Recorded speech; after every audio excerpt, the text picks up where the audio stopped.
বর্ষিয়ান সাংবাদিক নির্মল মুখোপাধ্যায় আজকে আমার অতিথি নন, কিন্তু নির্মলবাবু সম্ভবত অনুষ্ঠান দেখছিলেন এবং দেখতে দেখতেই ফোন করেছেন। নির্মলবাবু কিছু বলার আছে আমাকে। নির্মলবাবু প্লিজ বলুন। আপনি নির্মলবাবু। দেখুন, আমি আপনাকে বলি, আমি বহুবারই বলেছি যে ইন্ডি জোট বলে কিছু হয় না, এবং সেটা আমি লিখেওছি। হ্যাঁ, এবং ইন্ডি জোট বলে যে কিছু হয় না সেটা আমি লিখেছি কিসের বেসিসে, এবং বলেছি যে আরশোলা আবার পাখিকে তো, আরশোলাকে তো আপনি কোনোদিন পাখি বলতে পারেন না, এটা আমার লেখাই আছে।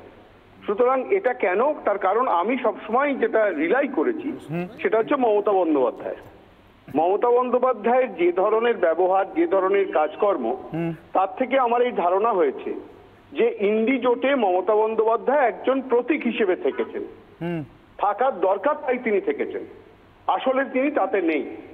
আমার কথাটা যে সত্যি, কালকে মমতা বন্দ্যোপাধ্যায়ের কথা থেকে সেটা প্রমাণ হয়ে গেল যে দেশে লড়বে ইন্ডি জোট আর বাংলায় লড়বে তৃণমূল, তার মানে বাকিরা অপ্রাসঙ্গিক, এটাও বারবার বলা হয়েছে।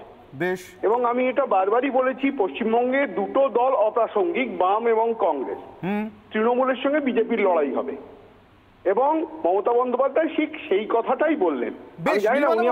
প্রথম দিন থেকে বলছেন আপনি, আমি এটা বুঝতে পারলাম। আপনি সেই কারণেই আজকে যখন দেখছেন আপনার কথা হুবহু মিলে যাচ্ছে, আপনি সে কারণে হয়তো উত্তেজনা সংবরণ করতে না পেরেই ফোনটা করেছেন। এবং আপনি আমার নিয়মিত দর্শক, আপনি এখানে থাকুন আর না থাকুন, আমি তার জন্য আপনার কাছে থ্যাঙ্কফুল। কিন্তু বর্ষিয়ান সাংবাদিক হিসেবে এবং এই পেশায় অগ্রজ হিসেবে, অন্যতম গুরুজন হিসেবে আপনার কাছে আমার প্রশ্ন, তাহলে মাঝের এই যে নাটকটা, কোটানকোট নাটকটা দেখলাম, এটা কেন দেখতে হলো? না, দেখুন, এই নাটকটা মমতা ব্যানার্জি চিরকাল, আমি বলেছি, মমতা ব্যানার্জির ইউনিকনেস, বিউটি হচ্ছে মমতা ব্যানার্জি কোনোদিন কাউকে কিছু বুঝতে দেন না, তার মনোভাবটা ধরতে দেন না। তাই জন্য তাকে মায়া মমতা আমি বহুবার লিখেছি।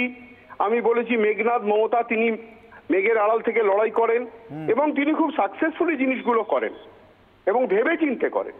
এটাই পলিটিশিয়ান হিসেবে তাকে আমি অনেক সময়, আপনার চ্যানেলে আমি বারবার বলেছি যে she is the master politician. ঠিক এই কারণেই বলেছি, কারণ উনি খুব নির্দিষ্টভাবে এগোন, কারণ উনি জানেন যে ওনার দলের কোনো নীতি হতে পারে না, অন্য দলের নীতি দেখে উনি ওনার নীতি ঠিক করেন। প্রত্যেকটা দলের আলাদা আলাদা নীতি আছে, কারণ উনি ছোট দল চালান, উনি বাধ্যবাধকতার মধ্যে থাকেন। আমি ওর কাজটা পুরোপুরি অ্যাপ্রিসিয়েট করি, এবং সেই কারণেই উনি যে কাজগুলো করছেন, ওনার প্রথম থেকেই একটা সিম্বল হিসেবে, প্রতীক হিসেবে উনি ওখানে ছিলেন। উনি যেদিন পৌঁছে গেছিলেন পাটনার প্রথম বৈঠকে, সেদিনই উনি বুঝিয়ে দিয়েছিলেন যে ইন্ডি জোট বলে কিছু থাকবে না, কারণ সীতারাম ইয়েচুরি আর রাহুল গান্ধীর পাশে বসেছে। রাহুল গান্ধীর বাবাকে উনি গুরু বলে মানতেন, আজকে সেই রাহুল গান্ধীর পাশে বসছেন, অথচ সেই রাহুল গান্ধী তাকে ভোট কাটুয়া বলে। সুতরাং এই যে একটা বৈপরীত্য চলছে, এই বৈপরীত্যটা মমতা বন্দ্যোপাধ্যায় একেবারেই মানতে রাজি নন। উনি সোনিয়া গান্ধীকে কোনোদিন সোনিয়া গান্ধী বলেন না, কুইন মাদার বলে ডাকেন। আমরা সিনিয়র জার্নালিস্ট হিসেবে জানি। সুতরাং এই ইন্ডি জোট ব্যাপারটা যে একটা বায়বীয় একটা বিষয়, এটা প্রথম থেকেই ঠিক হয়েছিল। সুতরাং এগুলো কোনো মানেই হয় না, এটা একেবারেই কোনো অর্থহীন একটা জিনিস। অনেক ধন্যবাদ নির্মলবাবু আপনার এই গুরুত্বপূর্ণ মতামত।